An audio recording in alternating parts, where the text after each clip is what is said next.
এই একটা আমল নিয়মিত করছিলাম, এই একটা ভালো কাজ করছিলাম, এটার উসিলায় দেন না পার করে। বলেন আল্লাহু আকবার। এটা হলে ভালো হয় না? কি বলেন? এরকম দুই চারটা আমল, এখনকার যেই ফিতনার পরিবেশ, খুব ভালো আমল তো আর করা যায় না। সাহাবায়ে কেরামের যুগের মতো, তাবিঈদের যুগের মতো, আল্লাহ ওয়ালাদের যুগের মতো বর্তমান পরিবেশে চাইলেও খুব ভালো আমল করা যাচ্ছে না। যতই ওয়াজ শুনুক, মানুষ কিন্তু ঘরে গেলে আবার ওই শয়তান মন পাল্টায় ফেলে।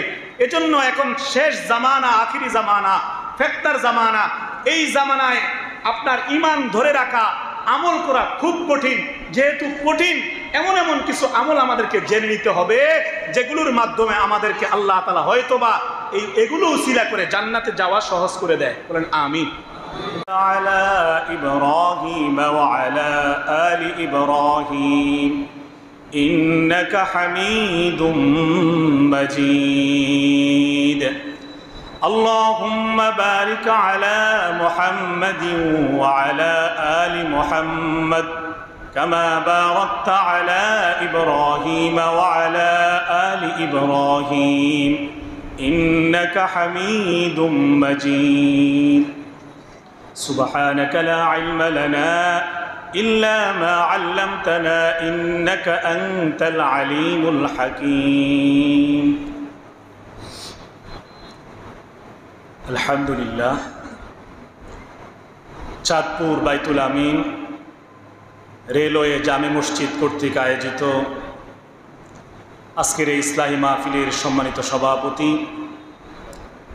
ওলামায়ে কেরাম, মুরব্বিয়ানে আজম, যুবক ভাইয়েরা, প্রথমে আমরা আল্লাহ রাব্বুল আলামিনের দরবারে দিল থেকে শুকরিয়া আদায় করি যে আল্লাহ সুবহানাহু ওয়া তাআলা আমাদেরকে হাজারো মানুষ থেকে বাছাই করে আল্লাহর ঘর মসজিদের মধ্যে সালাতুল মাগরিব জামাতের সাথে আদায় করার পরে দ্বীনের কিছু আলোচনা বলা এবং শোনার জন্য এত সুন্দরভাবে জমে বসার তৌফিক দিয়েছেন, সুযোগ দান করেছেন।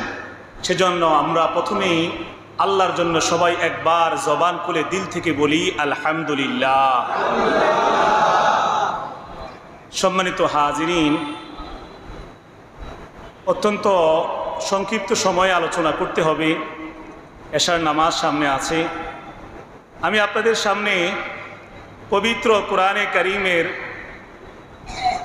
আপনার সূরাতুল কাহাফ থেকে একেবারে শেষে থেকে 107 এবং 108 দুইটি আয়াতে কারিমা তেলাওয়াত করেছি। ইনশাআল্লাহ এই আয়াতে কারিমার আলোকে আল্লাহ যদি তৌফিক দান করে আমরা কিছু কথা শুনব এবং সেই অনুযায়ী আমরা সবাই আমল করার চেষ্টা করব। সবাই বলি ইনশাআল্লাহ। দেখেন, আমি এই আয়াতে কারিমার মূল কথাটা বলার আগে ভূমিকা হিসেবে দুই একটা কথা আপনাদের সামনে বলি। সম্মানিত হাজিরিন, খুব খেয়াল করে শুনি। তো যেটা বলতে চাচ্ছি, আমরা এই পৃথিবীতে সর্বশ্রেষ্ঠ জাতি হিসাবে, আশরাফুল মাখলুকাত হিসাবে, মানুষ হিসাবে দুনিয়াতে বসবাস করতেছি। আল্লাহ তাআলার হাজারো মাখলুকাত থেকে বাছাই করে আমাদেরকে সর্বশ্রেষ্ঠ জাতি, আশরাফুল মাখলুকাত মানুষ বানিয়েছেন। শুধু তাই নয়, মানুষ বানানোর পরে আমাদেরকে আল্লাহ তাআলা ঈমান নামক এক দৌলত দান করেছেন, মুমিন হওয়ার তৌফিক দান করেছেন। কথা বলেন ঠিক কিনা? এখন এই যে আমরা পৃথিবীতে বসবাস করছি, প্রত্যেকেই দিনরাত ফিকির করি কিভাবে এই দুনিয়ার মধ্যে আরো একটু ভালো থাকা যায়, আরো একটু মেহনত করে, মুজাহাদা করে, আরো কিছু কামাই করে কিভাবে আরো সুন্দর একটা বাড়ি করা যায়, আরো সুন্দর গাড়ি কিনা যায়, সন্তানগুলোকে কিভাবে মানুষ করা যায়, আমার কিভাবে ভবিষ্যৎটা সুন্দর হবে, এটা নিয়ে আমাদের ফিকিরটা একটু বেশি থাকে। ঠিক কিনা বলেন? আরেকটা জীবন যে আমাদের আছে, পরকাল, আখিরাত, ওইটার ফিকির দুনিয়ার পেরেশানির কারণে আমরা খুব একটা ভাবতে সময় দিতে পারি না। অথচ ওইটাই হচ্ছে আমাদের মূল জীবন, ওইটাই হচ্ছে আমাদের আসল জীবন, ওইটাই হচ্ছে আমাদের শেষ গন্তব্য। তো দেখেন, ওই আখিরাতের জীবনে আপনার ওইখানেই চিরস্থায়ী সুখ। দুনিয়ার জীবনের মধ্যে আপনি যতই চেষ্টা করেন, যতই পরিশ্রম করেন, আপনি একেবারে পরিপূর্ণভাবে পরিপূর্ণভাবে সুস্থ অবস্থায় একেবারে মনের মতন করে এই পৃথিবীতে যত টাকার মালিক হন না কেন আপনি থাকতে পারবেন না। কারণ সকালে যদি আপনার মনটা হাসি খুশি থাকে, হতে পারে বিকালবেলা কোনো একটা কারণে আপনার এই পৃথিবীতে মন খারাপ হয়ে যাবে। বিকালে যদি মন ভালো থাকে, হতে পারে রাতের বেলা বাসায় গিয়েছেন, আপনার বিবির সাথে কোনো একটা কথার কারণে, সামান্য কথার কারণে মনোমালিন্য হয়ে বাকি রাত মনটা খারাপ হয়ে যায়। বাস্তব কি বাস্তব না? তার মানে বোঝা গেল এই পৃথিবীতে চাইলেও কেউ পরিপূর্ণ সুখী হতে পারে না। যদি পারত, আমলের মাধ্যমে সাহাবায়ে কেরাম সবচাইতে বেশি পৃথিবীতে সুখী হওয়ার কথা। কিন্তু সেই সাহাবায়ে কেরাম একদিন আল্লাহর হাবিব সাল্লাল্লাহু আলাইহি সাল্লামের কাছে আবদার করলেন, ইয়া রাসূলুল্লাহ, আমরা এত এত ভাবে আপনি যেভাবে বলেন সেভাবেই আমল করতেছি, কিন্তু এর পরেও পরিপূর্ণ সুখ আমরা পাইতেছি না। এর কারণটা কি? আমরা তো নামাজ ঠিক মতন পড়ি, রোজা ঠিক মতন রাখি, হজ ঠিক মতন করি, জিকির ঠিক মতন করি, জিহাদ ঠিক মতন করি, আমরা সব আমল তো আপনি যেভাবে বলেন সেভাবেই করি, তারপরেও আমাদের অভাব অনটন দুঃখ দুর্দশা যায় না। এই তখন আল্লাহর হাবিব সাল্লাল্লাহু আলাইহি সাল্লাম বলেন যে দেখো, তিনটা জায়গার তিনটা অবস্থা, তিনটা জায়গার তিনটা অবস্থা। একটা জায়গা যেখানে শুধুই কষ্ট আর কষ্ট, একটা জায়গা যেখানে কিছু কষ্ট কিছু আনন্দ, আরেকটা জায়গা যেখানে এক ফোঁটা কষ্ট নাই, শুধুই শান্তি আর শান্তি। বলেন সুবহানাল্লাহ। এবার সাহাবায়ে কেরাম বললেন, ইয়া রাসূলুল্লাহ, এটা কি বললেন? এই জায়গাগুলো কোন জায়গা? তখন আল্লাহর হাবিব বলেন, যেখানে শুধুই কষ্ট আর কষ্ট, এক মুহূর্তের জন্য, এক মুহূর্তের জন্য, এক সেকেন্ডের জন্য শান্তি মিলে না, সেই জায়গার নাম জাহান্নাম। বলেন নাউজুবিল্লাহ। সেখানে এক মুহূর্তের জন্য শান্তি হবে না। আরেকটা জায়গা হচ্ছে কিছু সুখ, কিছু দুঃখ, কিছু আনন্দ, কিছু বেদনা, সেই জায়গার নাম এই দুনিয়া। এই দুনিয়ায় আপনি যতই টাকা ইনকাম করেন, যতই পরিশ্রম করেন, কিছু সুখ আর কিছু দুঃখ অবশ্যই আছে।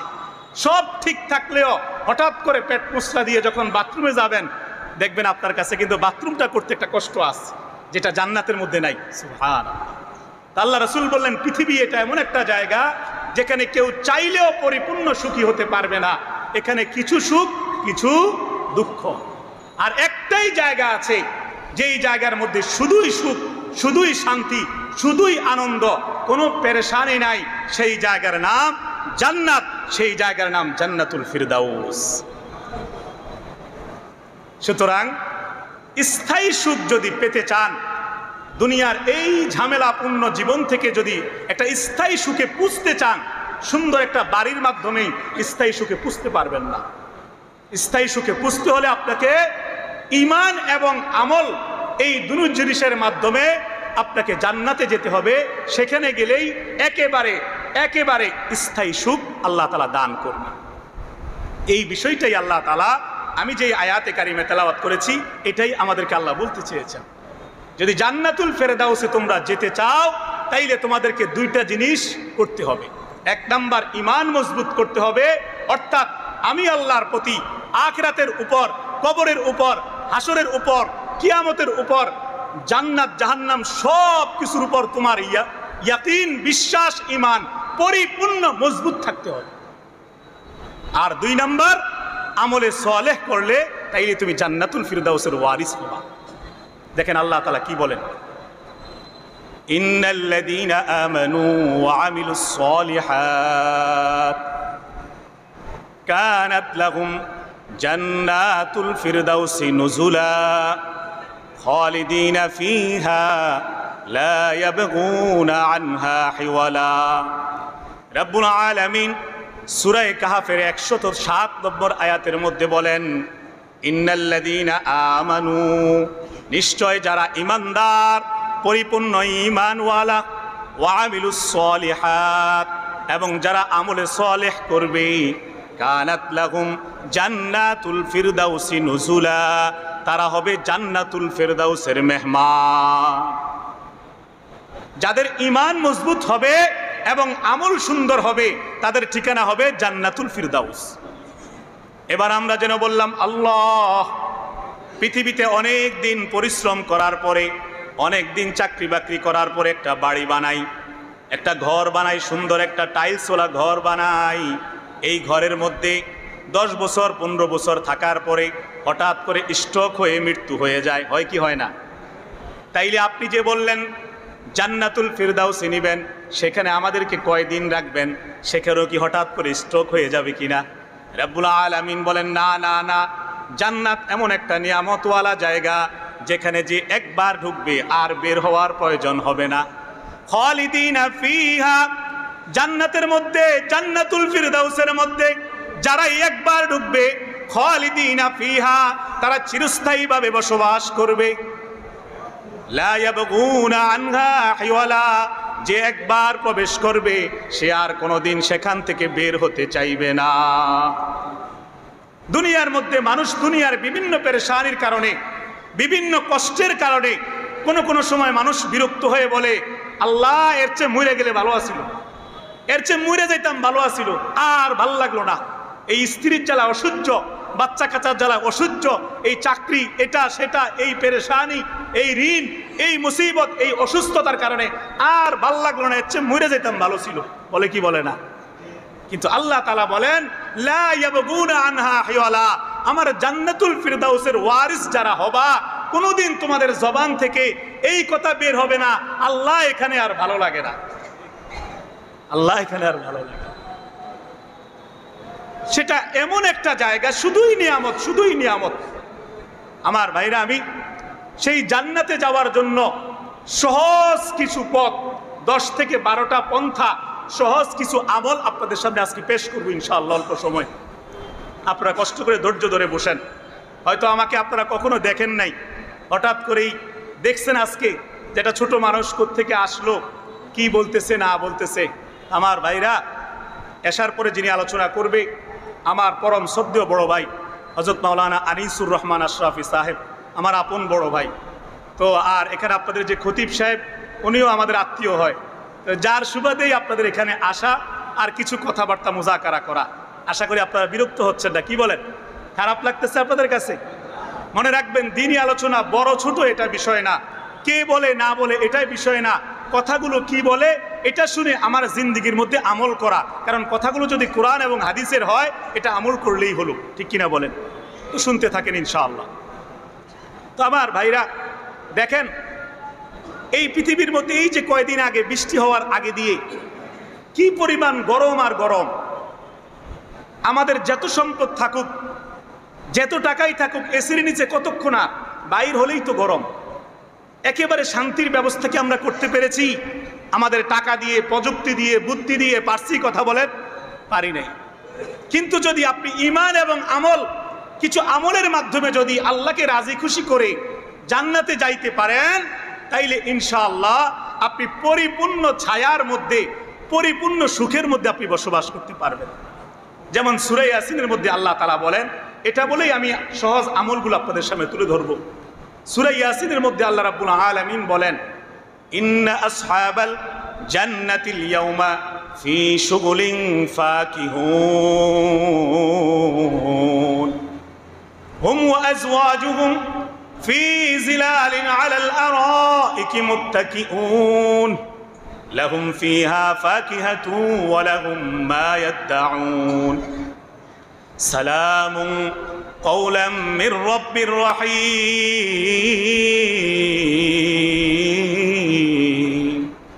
রব্বুল আলামিন বড় মহব্বত করে, বড় মায়া করে তার মুমিন বান্দাদেরকে বলতেছে, ও মুমিন, তুমি যদি তোমার ঈমান মজবুত করো, তুমি যদি তোমার আমলগুলো সুন্দর করো, তুমি যদি তোমার জিকির, তেলাওয়াত, তোমার নামাজগুলো সুন্দর করতে পারো, চোখের পানি ফেলে যদি আমি আল্লাহকে রাজি করতে পারো, তাইলে সেদিন একটা দিন আসবে, এমন একটা দিন যেদিন তোমার কোনো দুঃখ থাকবে না। ইন্না আসহাবাল জান্নাতিল ইয়াউমা ফি শুগুলিন ফাকিহুন। রব্বুল আলামিন বলেন, জান্নাতের মধ্যে এমন একটা দিন হবে, এমন একটা সময় হবে জান্নাতের, যেখানে জান্নাতি বান্দারা আনন্দে আত্মহারা হয়ে পরস্পর কথাবার্তার মধ্যে আনন্দে মশগুল হয়ে থাকবে, একটা পেরেশানি থাকবে। আমরা যেন বললাম, আল্লাহ সেই জান্নাতের মধ্যে আমরা কি একা থাকবো নাকি আমাদের স্ত্রী সহ থাকবো? সেখানে কি মাঝে মাঝে গরম, মাঝে মাঝে ঠান্ডা, মাঝে মাঝে তুফানের ভয়, মাঝে মাঝে বজ্রের ভয়, এগুলো থাকবে কিনা? রব্বুল আলামিন বলেন না না না, সেখানে কোনো কিছুর পেরেশানি নাই, সেখানে তুমি একা থাকবা না। চাকরির কারণে তোমাকে চলে যেতে হয় সিঙ্গাপুর, চলে যেতে হয় ইউরোপ কান্ট্রিতে, 2 বছর 5 বছর পরে তুমি তোমার বিবির কাছে ফিরে আসো। তুমি চাকরি করো চাঁদপুর, তোমার ফ্যামিলি থাকে কুমিল্লা, 1 মাস পরে ফ্যামিলির সাথে মিলিত হও, মনের মধ্যে কিছু যন্ত্রণা থাকে। আল্লাহ বলেন না না না, আমার জান্নাতে এরকম সিস্টেম নাই। প্রতিদিন তুমি এবং তোমার স্ত্রী, হুম ওয়া আজওয়াজুহুম, তারা তাদের স্ত্রীরা সহ, হুম ওয়া আজওয়াজুহুম, তারা জান্নাতীরা এবং তাদের স্ত্রীরা সহ, ফি জিলালিন, আল্লাহর আরশের ছায়ার নিচে, ছায়ার নিচে, একেবারে বাগানের ছায়ার নিচে, একেবারে শান্তির মধ্যে বসবাস করবে। আলাল আরাইকি মুত্তাকিউন, পরস্পর তারা আনন্দে আত্মহারা হয়ে মশগুল অবস্থায় থাকবে। লাহুম ফিহা ফাকিহাতু ওয়া লাহুম মা ইয়াদউন, সেখানে কোনোদিন তাদের মাথা ব্যথা হবে না, সেখানে কোনোদিন তাদের কোনো পেরেশানি আসবে না। স্থায়ী সুখ যদি পেতে চাও তাইলে জান্নাতে যাওয়ার চেষ্টা করো, সেখানেই আছে শুধু স্থায়ী সুখ। সুবহানাল্লাহ। আর মাঝে মাঝে রব্বুল আলামিনের পক্ষ থেকে বলা হবে সালামুন কাওলাম মির রাব্বির রহিম, মাঝে মাঝে রবের পক্ষ থেকে জান্নাতি বান্দাকে সালাম দেওয়া হবে। যেই রব জান্নাত সাজাইছে, যেই রব আসমান সাজিয়েছে, যেই রব এত সুন্দর পাহাড় বানিয়েছে, যেই রব সাগর বানিয়েছে, যেই রব এত সুন্দর মানুষদেরকে বানিয়েছে, সেই রবের জান্নাতের মধ্যে সেই সুন্দর রব জান্নাতি বান্দাদেরকে মাঝে মাঝে ডাক দিয়ে একটা সালাম দিবে। সুবহানাল্লাহ। শুক্রবারে আল্লাহর সাথে জান্নাতি বান্দার দিদার হবে, ওইটাই হবে পরিপূর্ণ শান্তি এবং সুখের জায়গা।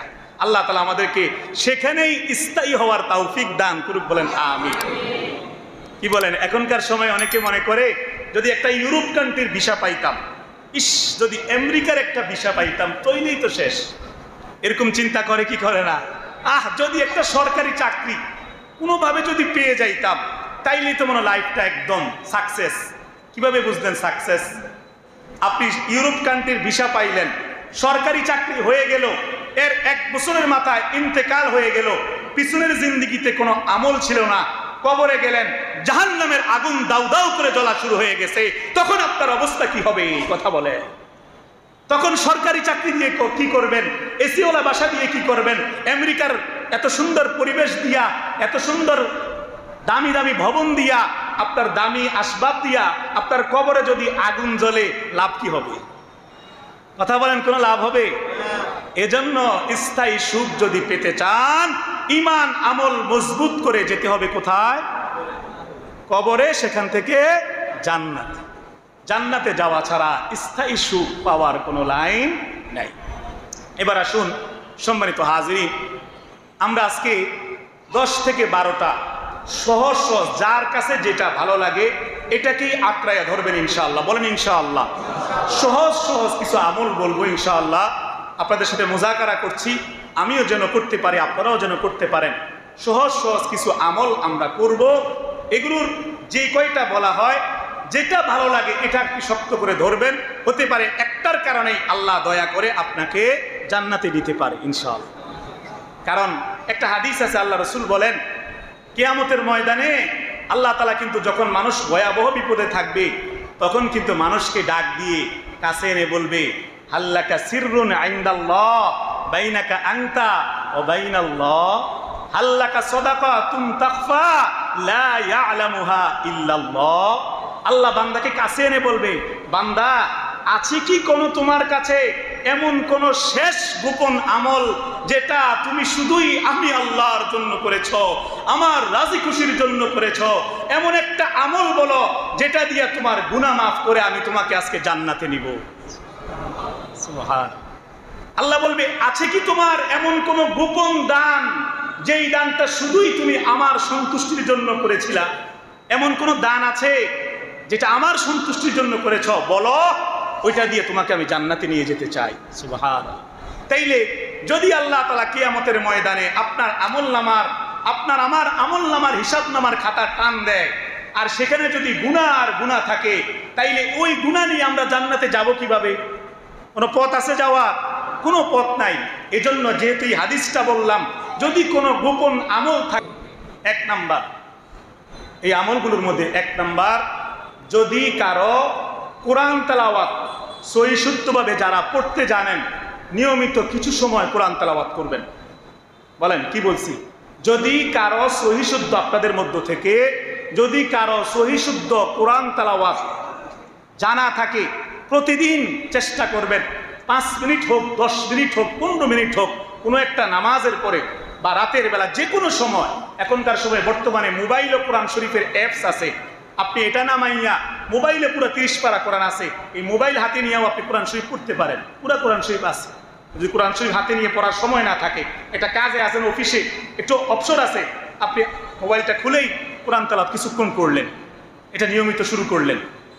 বলে হুজুর, যদি আমি নিয়মিত কোরআন শরীফ পড়ি, তাইলে আমি শর্টকাটে বা সহজ জান্নাতে যাব, এটা কিভাবে বললেন? এটার উত্তর হচ্ছে, আল্লাহর হাবিব সাল্লাল্লাহু আলাইহি সাল্লাম এক হাদিসের মধ্যে বলেন, ইন্নাল কুরআনা ইয়াশফাউ ইনদাল্লাহি ইয়াউমাল কিয়ামাহ, নিশ্চয় কোরআনে কারীম কিয়ামতের ময়দানে কোরআনে কারীম তেলাওয়াত করনে ওয়ালার জন্য আল্লাহর কাছে সুপারিশ করবে। সুবহানাল্লাহ। সুপারিশ তো তখন লাগে যখন নাকি আপনার প্রয়োজন আপনি পূরণ করতে পারেন না, যখন আপনার চাকরি আপনি সমাধান করতে পারেন না, তখন একজন বিশেষ ব্যক্তির কাছে যান, গিয়ে সুপারিশের জন্য বলেন, ঠিক কিনা বলেন? একজন বিশেষ নেতার কাছে যান, একজন বিশিষ্ট ব্যক্তির কাছে গিয়ে তার একটা মোবাইলের কলের মাধ্যমে সুপারিশ নিয়ে চাকরিটার ব্যবস্থা করেন, ঠিক কিনা বলেন? তাইলে কিয়ামতের ময়দানে যদি আমাদের বদ আমলের কারণে সুপারিশের প্রয়োজন হয়, আর নিয়মিত এই কোরআন তেলাওয়াতগুলো যদি এই কোরআন তেলাওয়াত আল্লাহর কাছে আমাদের পক্ষে সুপারিশ করে, তাইলে কোরআনের সুপারিশ যদি আল্লাহ গ্রহণ করে নেয়, আমাদের জন্য জান্নাতে যাওয়া সহজ না কঠিন হবে? বলেন না, সহজ না কঠিন হবে? আমার ভাইরা, আল্লাহর হাবিব এক হাদিসের মধ্যে বলেন, মান ক্বারাআ হারফাম মিন কিতাবিল্লাহ ফালাহু বিহি হাসানাহ ওয়াল হাসানাতু বিআশরি আমসালিহা, লা আকুলু আলিফ লাম মিম হরফুন বাল আলিফুন হরফুন ওয়া লামুন হরফুন ওয়া মিমুন হরফুন। নবীজি বলেন, যদি কোনো ব্যক্তি কোরআনে কারীমের একটি মাত্র অক্ষর তেলাওয়াত করে, সাথে সাথে তার আমলনামার মধ্যে 10টি নেকি লেখা হয়। কয়টা? আল্লাহর হাবিব বলেন, আমি এটা বলতেছি না যে আলিফ লাম মিম এটা পুরাটা একটা অক্ষর, বরঞ্চ আলিফুন হরফুন, আলিফ একটা হরফ, লাম একটা হরফ, মিম একটা হরফ। এবার আমার সাথে পড়েন সবাই, আলিফ লাম মিম। আরেকবার পড়েন, আলিফ লাম মিম। যদি পারেন আরো একটু পড়েন, যালিকাল কিতাব লা রাইবা ফীহি হুদাল লিল মুত্তাকিন আল্লাযীনা ইউমিনুনা বিল গায়ব ওয়া ইউকিমুনাস সালাহ ওয়া মিম্মা রাযাকনাহুম ইউনফিকুন ওয়াল্লাযীনা ইউমিনুনা বিমা উনজিলা ইলাইক ওয়া মা উনজিলা মিন ক্বাবলিক ওয়া বিল আখিরাতি হুম ইউকিনুন। বলেন আলহামদুলিল্লাহ। আমার ভাইরা, এই যে এখন আমরা আলিফ লাম মিম 2 বার পড়লাম, আর যে আয়াতগুলো পড়লাম, এই আয়াতগুলোর কারণে এক অক্ষর যদি 10 নেকি হয়, এই সবগুলো আয়াতের মধ্যে কতগুলো অক্ষর আছে, কি পরিমাণ সব আমলনামায় লেখা হয়ে গেছে। যদি আমলনামাটা দেখানো যাইতো, তাইলে দেখতেন যারা মোটর সাইকেলে তেল পুরান, গাড়ির মধ্যে তেল পুরান, দেখবেন মেশিনে যে তেল পুরানোর সময় নাম্বারগুলো উঠে, কত দ্রুত ওঠে, অনেক দ্রুত ওঠে না? এই আমলনামার হিসাবের খাতাটা যদি দেখানো যাইতো, এখন যারা আলিফ লাম মিম পড়ছেন, এই আয়াতগুলো পড়ছেন, তাদের আমলনামার মধ্যে কি দ্রুত আমলের সওয়াবগুলো উঠে গিয়েছে। এটা হাসরের ময়দানে দেখা যাবে ইনশাআল্লাহ। যদি ইয়াকিন ঠিক থাকে, আপনার ঈমান মজবুত হয়, আল্লাহ আপনাকে সব দেখাবেন ইনশাআল্লাহ। এজন্য আমার ভাই, আজকে থেকে সিদ্ধান্ত নেন, যাদের কোরআন তেলাওয়াত সহি আছে, কোরআন তেলাওয়াত করতে জানেন, আজকে থেকে অল্প অল্প করে একটু একটু করে নিয়মিত কোরআন তেলাওয়াত করব, বলেন ইনশাআল্লাহ। আর যারা পারেন না তারা শিখে নেওয়ার চেষ্টা করবেন। ঠিক আছে তো ইনশাআল্লাহ? 2 নাম্বার, জান্নাতে যাওয়ার জন্য 2 নাম্বার সহজ রাস্তা হচ্ছে ইস্তেগফার। সহজ রাস্তা কি বলেন? ইস্তেগফার। কথা কি শুনতে অসুবিধা হয়? হ্যাঁ, বোঝা যায় তো না? 2 নাম্বার সহজ পথ হচ্ছে ইস্তেগফার। বলে হুজুর ইস্তেগফার মানে আস্তাগফিরুল্লাহ, পড়েন না আস্তাগফিরুল্লাহ, এই একটা শব্দ, এটা নিয়মিত পড়া, এটা জান্নাতে যাওয়া সহজ করে দিবে। এটা কিভাবে? আমার ভাইরা, এটা শুধু জান্নাতে যাওয়া সহজ করে না, এটা দুনিয়াতেও বান্দাকে বিভিন্ন নিয়ামত পাওয়া সহজ করে দেয়। বলেন সুবহানাল্লাহ। কিভাবে? আপনাদেরকে ইতিহাস থেকে ছোট্ট একটা কথা বলি। হযরত হাসান বসরি রাহিমাহুল্লাহ, প্রখ্যাত তাবি, বিশিষ্ট বুজুর্গ, নাম শুনছেন না? হাসান বসরি। ওই যে হাসান বসরি, রাবিয়া বসরি বলে না, ওই যে হাসান বসরি অনেক বড় মাপের আলেম এবং বুজুর্গ। ওই আপনার ওই সুল্লামুল্লা কিছু আছে না, বুজুর্গ সাজে, এরকম না কিন্তু, আবার প্রকৃত আলেম এবং আমলের মাধ্যমে বুজুর্গ। কথা বুঝতে পেরেছেন? ওই বংশং ধরিন না, এই লাল সালু গায়ে দেওয়া ওই ধরনের বাটপার বুজুর্গ না, কিন্তু প্রকৃত বুজুর্গ হযরত হাসান বসরি। উনার খানকার মধ্যে, উনার দরবারে মানুষ যখন উনার সাথে দেখা করতে আসে, এমন একটা সময়ে একটা কাহিনী, ছোট্ট কথা প্রসঙ্গে বলতেছি। একবার এক ব্যক্তি আসছে, আয়েশা বলতেছে, হযরত আমার ক্ষেতের মধ্যে ফসল জ্বলে যাইতেছে, বৃষ্টি হচ্ছে না, আমি কি আমল করতাম যেন আমার ক্ষেতের মধ্যে বৃষ্টি হয়? হাসান বসরি রাহিমাহুল্লাহ জবাব দিলেন, ইস্তেগফার পড়ো। কি পড়তে বলছে? এরপর পরই একজন আসলো যে, হযরত আমার সম্পদে কোনো বরকত নাই, আমার আয় ইনকামের অবস্থা ভালো না, আমার টাকা পয়সার একেবারে দুর্বলতা, আমি গরিবে হালতে জীবন কাটাইতেছি, আমার ইনকাম যেন বৃদ্ধি হয়, আয় ইনকাম যেন ভালো হয়, বরকত হয় কামাই রোজগারে, ব্যবসা বাণিজ্যে, আমি কি করতাম? এবারও হাসান বসরি জবাব দিলেন, ইস্তেগফার। সুবহানাল্লাহ, আস্তাগফিরুল্লাহ। কি বললেন? ইস্তেগফার। এবার হাসান বসরির কাছে আরেকজন আসছে যে, হযরত আমি বিবাহ করেছি, অনেক বছর হয়ে গিয়েছে, আমার সন্তান হচ্ছে না, আমার সন্তান হওয়ার জন্য আমি কি আমল করব, আমাকে একটা পথ বাতলায় দেন কোরআন ও হাদিস থেকে। এবারও হাসান বসরি জবাব দেয়, ইস্তেগফার। আরেকজন বলতেছে, হযরত আমার বাগান আছে, কিন্তু আমার এই ফলের বাগানের মধ্যে বরকত নাই, আমি ব্যবসা করি কিন্তু লাভ হয় না, কি করতাম? এবারও হাসান বসরি জবাব দেয়, ইস্তেগফার। ইস্তেগফার বেশি করে। 4 জন আসছে পরপর, 4 জনকেই রোগ ভিন্ন ভিন্ন, কিন্তু ওষুধ একটাই। নাম কি? ওই ওষুধের নাম কি বলেন না? প্যারাসিটামল, নাফা, সিরাপ না, ইস্তেগফার। এবার হাসান বসরির কাছের একজন ব্যক্তি, ওনার খানকার, পরে দিয়ে জিজ্ঞাসা করলো যে, হযরত বুঝলাম না, এক একজন এক এক সমস্যা নিয়ে আসলো, খেতে বৃষ্টি হয় না, আরেকজন আসলো সন্তান হয় না, আরেকজন আসলো সম্পদে বরকত নাই, আরেকজন আসলো বাগানে বরকত নাই, সবাইকে ওষুধ একটাই দিলেন, পরামর্শ একটাই দিলেন, ইস্তেগফার। বিষয়টা কি? এবার হাসান বসরি রাহিমাহুল্লাহ জবাব দেয়, ও শাগরেদ মুরিদ শোনো, এই সমাধান তো আমি দেই নাই, এই কথাগুলোর সমাধান যে ইস্তেগফার, এটা তো আমি বলি নাই, এটা তো সরাসরি কায়নাতের মালিক, আমার স্রষ্টা, আমার রব আল্লাহ বলেছে। সাথে সাথে তিনি কোরআনের আয়াত শুনাইয়া দিলেন সূরা নূহ থেকে, ফাকুল তুস্তাগফিরু রাব্বাকুম ইন্নাহু কানা গফফারা ইউরসিলিস সামাআ আলাইকুম মিদরারা ওয়া ইউমদিদুকুম বিআমওয়াল ওয়া বানিন ওয়া ইয়াজআল লাকুম জান্নাতিন ওয়া আনহারা। রব্বুল আলামিন এখানে বলেন, তোমরা যদি বেশি বেশি ইস্তেগফার করো, তোমরা তোমাদের রবের জন্য ইস্তেগফার বেশি বেশি করো, কারণ তোমাদের রব হচ্ছে দয়ালু। যদি ইস্তেগফার বেশি করতে পারো, 1 নম্বরে ইউরসিলিস সামাআ আলাইকুম মিদরারা, আসমান থেকে রব্বুল আলামিন তোমাদের জন্য বৃষ্টি দান করবেন। কি দান করবেন? বৃষ্টি দান করবেন। তাইলে ওই যে প্রথম ব্যক্তি জানতে চাইছে যে হুজুর আমার ক্ষেতের মধ্যে বৃষ্টি হয় না, ফসল নষ্ট হয়ে যাইতেছে, কি সমাধান? তাহলে আল্লাহ কি সমাধান দিছে? বৃষ্টির জন্য কি আমল দিছে আল্লাহ? ইস্তেগফার। এরপরে আল্লাহ বলেন ওয়ায়ুমদিদুকুম বিআমওয়াল, যদি তোমাদের সম্পদের মধ্যে, মালের মধ্যে বরকত চাও, তাও কি করো? ইস্তেগফার।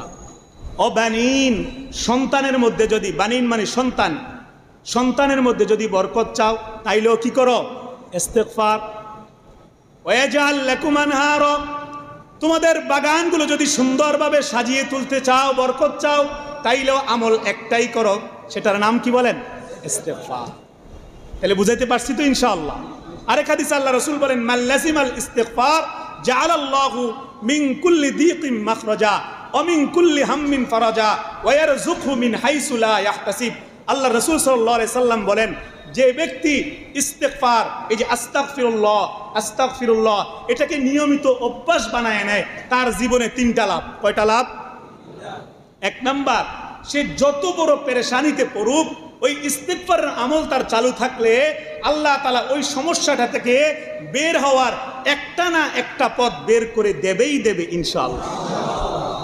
অমিন কুল্লি হাম্মিন ফারাজা, 2 নাম্বার, তার যত বড় দুশ্চিন্তা থাকুক, তার দুশ্চিন্তা, এই যে ডিপ্রেশন, এখনকার যুব সমাজ হতাশ হয়ে আপনার আত্মহত্যা করে, ইস্তেগফার এই ডিপ্রেশন থেকে মুক্ত করবে। আল্লাহ রাসূল বলেছেন যেখানে এটার মিথ্যা হইতে পারে না। দুশ্চিন্তা কমানোর প্রেসক্রিপশন ইস্তেগফার। ওয়ারযুকহু মিন হাইসু লা ইয়াহতাসিব, নবীজি 3 নম্বরে বলেন ইস্তেগফারের লাভ, আল্লাহ তাআলা যেই ব্যক্তি নিয়মিত ইস্তেগফার করে তার জন্য এমন জায়গা থেকে হালাল রিজিকের ব্যবস্থা করেন যা সে কল্পনাও করতে পারে না। তাইলে কে পড়বে ইস্তেগফার? কে পড়বে ইস্তেগফার? বলবে এগুলো হুজুররা বলেই। আপনি শুরু করছেন নি আমল, আমরা তো বললামই, কোরআন হাদিস থেকেই বুঝাইলাম, আপনি শুরু করেন না, করে দেখেন না জিন্দেগির কোনো পরিবর্তন হয় কিনা। আর কিছু না হোক, আর কিছু না হোক, আপনি আল্লাহওয়ালা হয়ে যাবেন ইনশাআল্লাহ।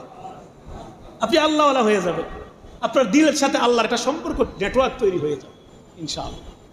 শুরু করে দেখেন ইস্তেগফার ইনশাআল্লাহ। 2 নম্বর আমল কি বললাম? ইস্তেগফার। ইস্তেগফার আমাদেরকে ইনশাআল্লাহ দুনিয়া আখিরাতের সফলতা দান করে, দুনিয়া আখিরাতের সফলতা দান করে। কারণ ওই যে যদি আপনি প্রশ্ন করেন যে হুজুর তো দুনিয়ার লাভে না বুঝলাম, জান্নাতে যাওয়া সহজ হবে কিভাবে? তো এটার জবাবে আমি বলতে পারি, আল্লাহ রাসূল বলেছেন এক হাদিসের মধ্যে, ওই যে সাইয়্যিদুল ইস্তিগফার একটা ইস্তিগফার আছে, আল্লাহুম্মা আনতা রাব্বি লা ইলাহা ইল্লা আনতা খলাকতানি ওয়া আনা আবদুকা ওয়া আনা আলা আহদিকা ওয়া ওয়া'দিকা মাসতাতা'তু ওয়া আউযু বিকা মিন শাররি মা সানাতু। এটা পারেননি? হ্যাঁ, যারা পারেন তারা তো আলহামদুলিল্লাহ, যারা পারেন না এটা শিখে নেবেন, 2-3 লাইন আরবি। না পারলে ওই মোবাইলের মাধ্যমে অ্যাপস নামায় নেবেন, অথবা সার্চ দিয়ে এটা নামায় দিবেন বাংলা উচ্চারণ সহ। এটা সকাল সন্ধ্যায় পড়বেন। বলে হুজুর কেন? নবীজি এক হাদিসের মধ্যে বলেন, মান ক্বালাহা মিনান নাহার ফামাতা ক্বাবলা আইয়ুম সিকুহু ফাহুয়া মিন আহলিল জান্নাহ আমান ক্বালাহা মিনাল লাইল ফামাতা আইয়ুসবিহু ফাহুয়া মিন আহলিল জান্নাহ। একদম শর্টকাট জান্নাতে যাওয়ার পথ। নবীজি বলতেছেন, যেই ব্যক্তি সকালবেলা সাইয়্যিদুল ইস্তিগফার করবে আর সন্ধ্যার আগে যদি ওই দিনে সে মারা যায়, তাইলে তার ঠিকানা জান্নাত। সকালবেলা ফজরের পরে কেউ ইস্তিগফার পড়ছে, অথবা সকালবেলা যখন মনে হয়েছে তখনই ইস্তিগফার পড়ছে, এটা 10টা বাজলে অসুবিধা কি? এবার সারাদিনের মধ্যে যদি সন্ধ্যার আগে, মাগরিবের আগে এই লোকটা মারা যায়, নবীজি যেখানে কি বলছে, ফাহুয়া মিন আহলিল জান্নাহ, সে হবে জান্নাতের অধিবাসী। তাইলে এই কথা কি মিথ্যা? হাদিস অস্বীকার করলে মিথ্যা। এটা হাদিস অস্বীকার করতে পারবেন যেখানে নবীজি বলেছেন সে জান্নাতি? তা আপনি আমল শুরু করে দেখেন। এরপর নবীজি বলেন, যদি কেউ সন্ধ্যার পরে পরে, মাগরিবের পরে, আর যদি সে রাতের বেলা ঘুমের মধ্যে মারা যায়, বা যে কোনো সময় রাতের একটা সময় মারা গেছে, সকাল হওয়ার আগে আগে যদি সে মারা যায়, ফাহুয়া মিন আহলিল জান্নাহ, সেও জান্নাতে।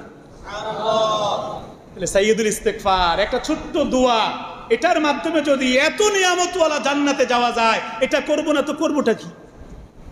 কি বলেন? এটাও কি আঁকড়ে ধরা যায় না? কোরআন শরীফ পড়তে পারলেন না, ইস্তেগফার করতে পারলেন না, জিকির করতে পারলেন না, নামাজ ঠিক মতন পড়তে পারছেন না, আমলের কোনো ঠিক ঠিকানা নাই, তো একটা আমল বললাম ছোট, সাইয়্যিদুল ইস্তিগফার, এটা শিখে নেন। মুখস্থ না করতে পারলে প্রতিদিন সকালবেলা এটা মোবাইল থেকে নামাইয়া ডাউনলোড করে নিয়ে প্রতিদিন একবার এটা দেখে দেখে পড়েন। একটা ছোট বই কিনে নেন, আমলের বিভিন্ন বই আছে, দোয়ার বই, এটা সব বইয়ের মধ্যে আছে, নুরানির বইয়ের মধ্যেও আছে।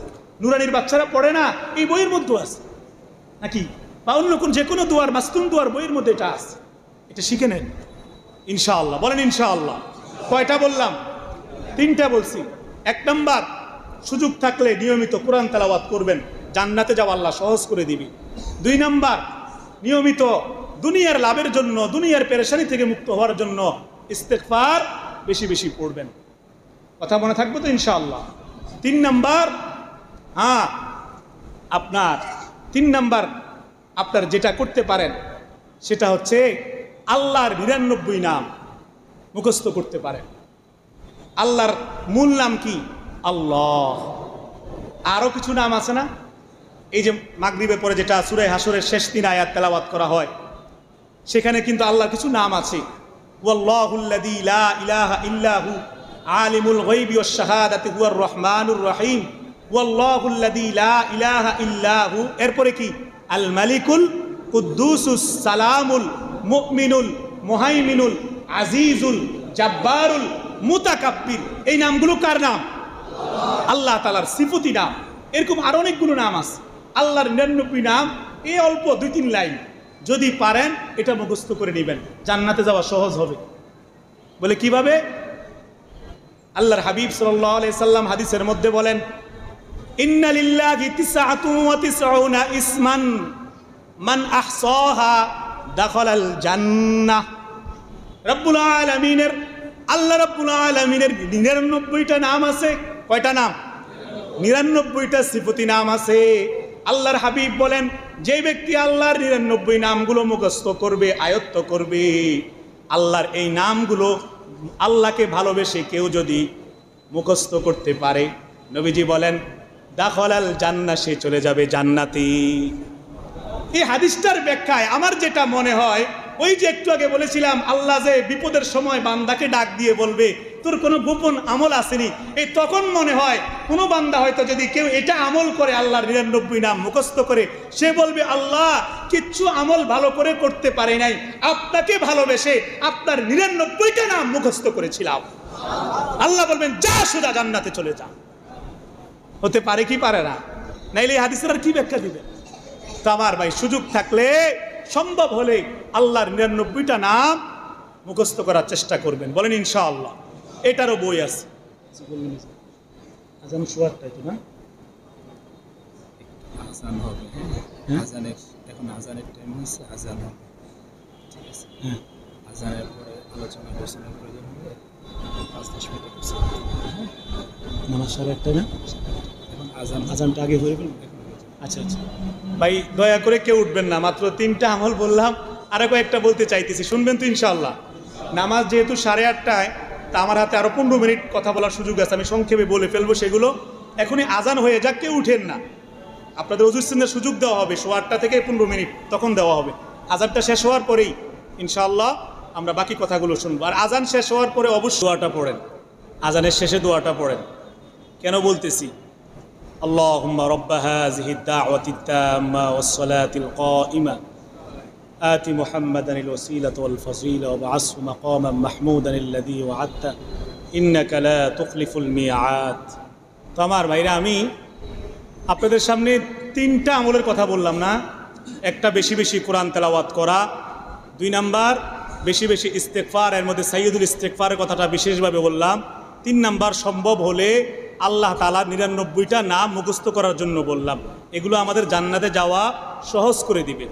4 নাম্বার এটাই, যেটা এখন বললাম, যে আজানের পরে যদি কেউ দোয়া ঠিক মতন পড়ে, আপনি যখনই আজান শোনেন, আল্লাহ রাসূল এক হাদিসের মধ্যে বলেন, মান ক্বালা হিনা ইয়াসমাউন নিদা, যখন কোনো ব্যক্তি আজানের আওয়াজ শুনবে, আজান শেষ হওয়ার পরে যখন নাকি সে এই দোয়াটা পড়বে, যেটা আজানের পরের দোয়া, যেখানে আল্লাহর প্রশংসা করা হয় এবং নবীজির জন্য জান্নাতের সর্বোচ্চ মাকামের দোয়া করা হয়, সুবহানাল্লাহ। এই দোয়াটা যে করে, আল্লাহ রাসূল বলেন হাল্লাত লাহু শাফাআতি ইয়াউমাল কিয়ামা, যেই ব্যক্তি আজানের পরে আমাকে মহব্বত করে, আমার ভালোবাসায়, আমার প্রশংসা করে, আমার জন্য মাগফিরাতের দোয়া করে এই দোয়াটা করবে, কিয়ামতের দিন আমার সেই প্রিয় উম্মতের জন্য, মুমিন বান্দাটার জন্য সুপারিশ করা আমার জন্য ওয়াজিব হয়ে যায়। তাহলে কত সহজ হয়ে গেল যদি আমরা এই কথাটা যখনই স্মরণ হয়, হাদিসটা ইনশাআল্লাহ আজান শোনার পরপরই এই দোয়াটা এটা আমল করতে পারবো তো ইনশাআল্লাহ। যখনই মনে হয় এই দোয়াটা করার চেষ্টা করব, বলেন ইনশাআল্লাহ। 4টা বললাম, সংক্ষেপে শুধু এখন বাকিগুলো বলে ফেলি। 5 নাম্বার, যদি আপনার সামনে গুনাহ করার সুযোগ আছে, ভালো করে বুঝেন ভাই, সময় একেবারে কম। আপনার সামনে গুনাহ করার সুযোগ আছে একটা, আপনার হাতে একটা অ্যান্ড্রয়েড সেট আছে, সারাদিন কাজে ব্যস্ত ছিলেন, রাতের বেলা ঘরে চলে গেছেন, এখন সবাই ঘুমিয়ে গেছে, যুবক ভাইরা কথাটা বুঝতে পারেন, বাবা শুয়ে গেছে, মা শুয়ে গেছে, কেউ দেখছে না, ইয়ারফোন লাগাইয়া আপনার ইচ্ছা হইতেছে এখন মোবাইলে খারাপ দৃশ্য দেখবেন, বেগানা নাচ দেখবেন, জিনা ব্যভিচারের দৃশ্য দেখবেন, আপনার মনে চাইতেছে, শয়তান আপনাকে ওয়াসওয়াসা দিচ্ছে, আর একটু দেখলে কি হয়। ঠিক তখন যদি আপনি আপনার নফসটাকে বুঝাইয়া থামাইতে পারেন, না দেখেন, একটু মাঝে মাঝে সবর করতে পারেন, তাইলে আপনার ঠিকানা হবে জান্নাত। বলে হুজুর কি প্রমাণ? আল্লাহ তাআলা সূরা নাজিআতের শেষের দিকে বলেন, ওয়া আম্মা মান খাফা মাকামা রাব্বিহি ওয়া নাহান নাফসা আনিল হাওয়া ফাইন্নাল জান্নাতা হিয়াল মাওয়া। সুবহানাল্লাহ। রব্বুল আলামিন বলেন, যে ব্যক্তি আমি আল্লাহকে ভয় করে কিয়ামতের দিবসে, কিয়ামতের দিন আমি আল্লাহর সামনে জবাবদিহি করতে হবে এই ভয়ে নিজের নফসের খায়েশাতকে কন্ট্রোল করতে পারে, ফাইন্নাল জান্নাতা হিয়াল মাওয়া, তার শেষ ঠিকানা জান্নাত। তাহলে 5 নাম্বার কি বললাম? গুনাহের সুযোগ থাকলেও গুনাহ থেকে দূরে থাকবেন। একটা বেগানা নারী আপনাকে পরক্রিয়ার করার সুযোগ দিচ্ছে, আপনাকে অফার দিতেছে, নিজের হালাল স্ত্রী বাদ দিয়া ওই নারীর ফাঁদে পড়বেন না, নিজেকে সেভ করবেন, নফসকে আটকায় রাখবেন যে না, এই গুনাহ করা যাবে না, তাইলে আমার জাহান্নামে যাইতে হবে। আর নিজেকে হেফাজত করতে পারলে আমার ঠিকানা, বলেন না কোথায়? কে বলেছেন? 5 নাম্বার। 6 নাম্বার, মাঝে মাঝে রব্বুল আলামিনের ভালোবাসায়, মাঝে মাঝে আল্লাহর মহব্বতে, মাঝে মাঝে জাহান্নামের ভয়ে, মাঝে মাঝে কবরের আযাবের ভয়ে, পিছনের জিন্দেগির গুনাহগুলোর কথা স্মরণ করে 2 চোখ দিয়ে গোপনে আল্লাহর কাছে তওবা করে দোয়া করবেন, জান্নাতে যাওয়া সহজ হবে। কথা বুঝেন নাই? মাঝে মাঝে গোপনে গোপনে, মনে করেন ভোরবেলা আপনার ঘরের একটা রুমের মধ্যে গিয়ে জায়নামাজ বিছাইয়া 2 রাকাত তাহাজ্জুদের নামাজ পড়ে একটু জিকির আজকার করে আস্তে আস্তে করে এবার 2 হাত তুলে চেষ্টা করবেন দোয়া করার জন্য, চোখের পানি ফেলার চেষ্টা করবেন। বলে হুজুর এতে করে কি লাভ হবে? এই সম্পর্কে আল্লাহ রাসূল হাদিসের মধ্যে বলেন, আইনানে লাম লাম তামসাস হুমান নার, আইনুন বাকাত মিন খশিয়াতিল্লাহ ওয়া আইনুন তাহরুসু ফি সাবিলিল্লাহ। আল্লাহর হাবিব বলেন, 2টা চোখ জাহান্নামের আগুন স্পর্শ করবে না। কয়টা চোখ বলেন? 1 নাম্বার, যেই চোখ আইনুন বাকাত মিন খশিয়াতিল্লাহ, যেই চোখ দুনিয়ায় থাকা অবস্থায় মাঝে মাঝে আল্লাহর ভয়ে যেই চোখ থেকে গরম চোখের পানি বের হয়েছে, ওই 2 চোখ জাহান্নামে যাবে না। কথাটা কার? আল্লাহর রাসূলের। আর ওই 2 চোখ জাহান্নামে যাবে না যেই 2 চোখ আল্লাহর রাস্তায় জিহাদি কাফেলার পাহারা দিয়েছে, মুজাহিদদেরকে সেভ করার জন্য পাহারা দিয়েছে, আল্লাহর কাজে পাহারা দিয়েছে, এই 2 চোখও জাহান্নামে যাবে না। তাইলে ওইটা তো আর আমাদের এখন সুযোগ নেই। যেটা সুযোগ আছে সেটা হচ্ছে মাঝে মাঝে 2 চোখ থেকে গুনাহের কথা স্মরণ করে কিছু চোখের পানি ফেলা। এতে করে 2টা চোখ যদি জাহান্নামে না যায়, তাইলে আপনাদের কাছে কি মনে হয়? চোখ যদি জাহান্নামে না যায়, বাকি অঙ্গ জাহান্নামে যাইব না? কথা কন না? আমি যদি এখন একটা বাচ্চাকে ডাক দিয়ে যদি কান টান দেই, শুধু কি কান আসবে নাকি সাথে মাথাও আসবে? কান টানলে কি শুধু কান আসে না মাথাও আসে? চুল টানলে কি শুধু চুল আসে মাথার, না সাথে শরীরটাও টেঙ্গাইয়া পড়ে? তাইলে চোখ যদি জাহান্নামে না যায়, শরীর জাহান্নামে যায় কেমনে? বুঝে না কথা? তাইলে এই চোখ দিয়ে ফেরাবেন পানি, এই চোখের পানি ভয়াবহ জাহান্নামের আগুনকে ঠান্ডা করে দিবে। পারবেন তো ইনশাআল্লাহ?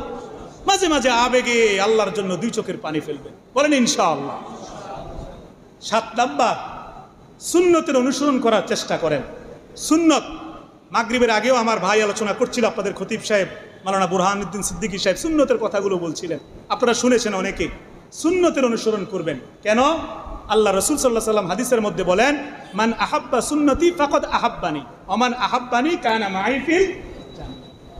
যে ব্যক্তি আমার সুন্নতের অনুসরণ করলো সে তো আমাকেই ভালোবাসলো, আর যে আমাকে ভালোবাসলো তার জান্নাতে যাওয়া হবে আমার সাথে, সে আমার সাথেই জান্নাতে যাবে। সুবহান। আপনি যদি ইস্তিনজা করার সময় মনে হয়ে গেছে কথাটা, যদি ইস্তিনজা করার সময় মনে হয়ে যায় প্রস্রাব করার সময় যে প্রস্রাব করার সময় ঢিলা নিতে হয়, আপনি একটু টিস্যু ব্যবহার করলেন, তাড়াহুড়া করে প্রস্রাব করলেন না, টিস্যু ব্যবহার করলেন যখনই মনে হয়। আপনার মেসওয়াক করা এটা একটা সুন্নত। আল্লাহ রাসূল এক হাদিসের মধ্যে বলেন, যে ব্যক্তি নিয়মিত মেসওয়াক করবে, মেসওয়াক করার চেষ্টা করবে, তার মৃত্যুর সময় সে কালিমা পড়ে মৃত্যুবরণ করবে। তো আপনি সুন্নতের অনুসরণ করলেন, মৃত্যুর সময় কালিমা পড়ে মৃত্যুবরণ করলেন, সুন্নতগুলো মেনে চলার চেষ্টা করলেন, দস্তরখান বিছাইয়া খানা খাইলেন, মসজিদ থেকে বাম পাও দিয়ে বের হলেন, ডান পাও দিয়ে ঢুকলেন, বাথরুমে আপনার বাম পাও দিয়ে ঢুকলেন, ডান পাও দিয়ে বের হলেন। এরকম সুন্নতগুলো যদি আপনি মানতে পারেন, একটু একটু করে সুন্নতের উপর উঠতে পারেন, তাইলে আপনি তো নবীজির সাথে জান্নাতে চলে যাবেন। চেষ্টা করা যায় তো ইনশাআল্লাহ। আর 8 নাম্বার, যদি কখনো সুযোগ হয় আল্লাহ রাস্তায় জিহাদে শরীক হওয়ার, আল্লাহ রাস্তায় জিহাদে নেমে যাবেন। বলেন ইনশাআল্লাহ। নিজের জন্য সুযোগ না থাকলে নিজের সন্তানদেরকে ওসিয়ত করে যাবেন যে বাবা তোমাকে আমি ওসিয়ত করে গেলাম, যদি কখনো কাফেরদের বিরুদ্ধে আল্লাহ রাস্তায় জিহাদ করার প্রয়োজন হয় তুমি নেমে যাবা। যদি তুমি না পারো তুমি তোমার সন্তানদেরকে বলে যাবা, তারা তাদের সন্তানদেরকে বলে যাবে, যেন এক প্রজন্মের পরে এক প্রজন্ম জানতে জানতে একটা প্রজন্ম যেন এরকম কানের মধ্যে চলে যায় যে জিহাদ করতে হবে, এবং ওই প্রজন্ম যেন ইমাম মাহদির সাথে একসাথে ওই ইসরায়েলের বেঈমানদের বিরুদ্ধে জিহাদ করতে পারে। তাইলে কি হবে? যে ব্যক্তি জিহাদ করে শহীদ হয়ে যাবে সে তো বিনা হিসাবেই জান্নাতে যাবে। আর আপনি বলার কারণে হতে পারে আপনি বড় একটা সওয়াবের ভাগীদার হবেন ইনশাআল্লাহ। জিহাদে যাওয়ার চেষ্টা করবেন। আল্লাহ রাস্তায় কোনো আন্দোলনের ডাক আসলে আপনি নেমে যাবেন, জানের ভয় করবেন না, জীবনের মায়া করবেন না, আল্লাহ রাস্তায় নেমে যাবেন। বলেন ইনশাআল্লাহ। জানের মায়া, জান তো আল্লাহই দিছে, আল্লাহ নিয়ে গেলে কি করার আছে? আর এই জান আল্লাহ যদি এই কাজে নিয়ে যায়, আল্লাহর কাজে, তাহলে জান্নাতে যাওয়া তো সহজ হয়ে যাবে। বাল আহইয়াউ ওয়ালাকিন লা তাশউরুন। আপনি তো কবরে জীবিত থাকবেন, সমস্যা কি? ইনশাআল্লাহ যেই কথাগুলো বললাম এগুলো আমল করার চেষ্টা করবেন। আরও কথা আছে, সময় তো নাই। যদি আপনার মা বাবা জীবিত থাকে, কে জীবিত থাকে বলেন? মা বাবার খেদমত করবেন। কারণ আল্লাহ তাআলা মা বাবার খেদমতের কথা বারবার কোরআনে বলেছেন। যেখানেই আল্লাহর ইবাদতের কথা বলেছেন সেখানেই বিভিন্ন জায়গায় মা বাবার সাথে উত্তম আচরণের কথা, খেদমতের কথা বলেছেন। ওয়াকাদা রাব্বুকা আল্লা তা'বুদু ইল্লা ইয়াহু ওয়া বিল ওয়ালিদাইনি ইহসানা। এখানে ইবাদতের কথা, এরপরে পিতামাতার সাথে সদাচরণের কথা। তাইলে পিতামাতার খেদমত করা, পিতামাতার সাথে ভালো আচরণ করা কতটা গুরুত্বপূর্ণ। নবীজি হাদিসের মধ্যে বলেন, রিদার রব্বি রিদাল ওয়ালিদাইন ওয়া সাখাতার রব্বি সাখাতাল ওয়ালিদাইন। আরেক হাদিস আছে, আল জান্নাতু তাহতা আকদামিল উম্মাহাত। অর্থাৎ যে হাদিসগুলো বললাম অর্থগুলো সরাসরি বলে ফেলতেছি, সময় নাই। আল্লাহ রাসূল বলেন, যে ব্যক্তি পিতামাতার সন্তুষ্টি অর্জন করলো সে তো আল্লাহর সন্তুষ্টি অর্জন করে ফেলল। আরেক হাদিসে আল্লাহ রাসূল বলেছেন, পিতামাতার পদতলেই, মায়ের পায়ের নিচে সন্তানের বেহেশত। তাহলে যদি আপনি মা বাবাকে সন্তুষ্ট করতে পারেন, তারা যদি আপনার উপর সন্তুষ্ট থেকে দুনিয়া থেকে চলে যায়, তাদের দোয়ার কারণে আপনার জান্নাতে যাওয়া সহজ, কারণ আল্লাহ আপনার উপর সন্তুষ্ট। আজকে অনেকে বলতে পারে, হুজুর আমার তো বাবা মারা গেছে, আমার তো মা মারা গেছে, আপনার জন্য করণীয় কি? আপনার জন্য করণীয় হচ্ছে আপনি গিয়ে দেখবেন আপনার বাবার কবরের অবস্থাটা কি, বাইরে দিয়া। ভিতরেরটা তো আল্লাহ ভালো জানে, দোয়া করতে থাকবেন। বাইরে দিয়ে অনেকের বাবার কবর, মায়ের কবর, দাদা দাদির কবরগুলো ভাঙতে ভাঙতে কবরের মধ্যে শিয়াল ঢুকে। কথা বলেন, এরকম নাই কবর? আপনার পুকুর পাড়ে কবর যে দিছে, মাটি ভাঙ্গা পুকুর নিয়ে যাইতেছে, কবরটা একটু ঠিক করায় না। আপনি কেমন গাফেল, আপনি কেমন গাফেল। বাবা আপনাকে জন্ম দিছে, যার কারণে আপনি মানুষ হয়ে দুনিয়াতে আসেন। বাবা আপনাকে কষ্ট করে বড় করলো, সম্পদ রেখে গেল, সেই বাবার জন্য একটু কবরটা ঠিক করাইয়া, একটু বেড়া দিয়া, দু চারটা ফুল গাছও আপনি লাগাইতে পারেন না। আপনি এমন গাফেল কেন? তো এগুলোও যদি করেন, এটাও এক ধরনের পিতামাতার খেদমত মৃত্যুর পরে। এটা আল্লাহ দেখবে না, আল্লাহর সন্তুষ্টি পাবেন। ইনশাআল্লাহ এই কাজগুলো করার চেষ্টা করবেন। বলেন ইনশাআল্লাহ। আর সর্বশেষ কথা, আধা মিনিটে বলতেছি, এই যা বললাম, বেশি বেশি কোরআন তেলাওয়াত করা, বেশি বেশি ইস্তেগফার করা, আরো বললাম হইলে দুরূদ শরীফ পড়া, জিকির করা, এরপরে আজানের আওয়াজ শুনলে আজান শেষ হওয়ার পরে আজানের দোয়াটা পড়া, আল্লাহর 99 নাম মুখস্থ করা, সাইয়্যিদুল ইস্তিগফার সকাল সন্ধ্যায় পড়া, পিতামাতার খেদমত করা, গুনাহের সুযোগ থাকলেও গুনাহ থেকে দূরে সরে থাকা, মাঝে মাঝে 2 চোখের পানিগুলো ফেলা, এই জাতীয় কাজগুলো তখনই সহজ হয় যখন আপনি একজন আল্লাহওয়ালার সাথে সুহবত রাখবেন। কথা বুঝেন নাই? আল্লাহ তাআলা কোরআনে বলেন, ইয়া আইয়ুহাল্লাযীনা আমানুত্তাকুল্লাহ ওয়া কুনু মা'আস সাদিকিন, ও আমার ঈমানদারগণ বান্দারা, তোমরা আমি আল্লাহকে ভালো করে ভয় করার মতন ভয় করো এবং যারা সাদিকিন নেককার বান্দা আছে তাদের সাথে সম্পর্ক রাখো।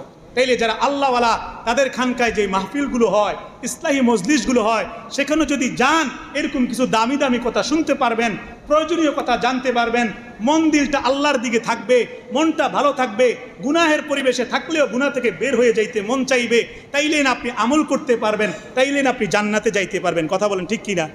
আর যদি আপনি বাজে পরিবেশে পুরো জীবনটাই কাটায় দেন, মাঝে মাঝে আল্লাহওয়ালাদের কাছে না আসেন, দিনই মজলিসে না আসেন, আপনি শিখবেন কি আর আমল করবেন কি? আপনাকে তো শয়তান কুপরচনা দিয়ে গুনাহ করাইতে করাইতে শয়তান নিজের সাথে জাহান্নামে আপনাকেও নিয়ে যাবে। বলেন নাউজুবিল্লাহ।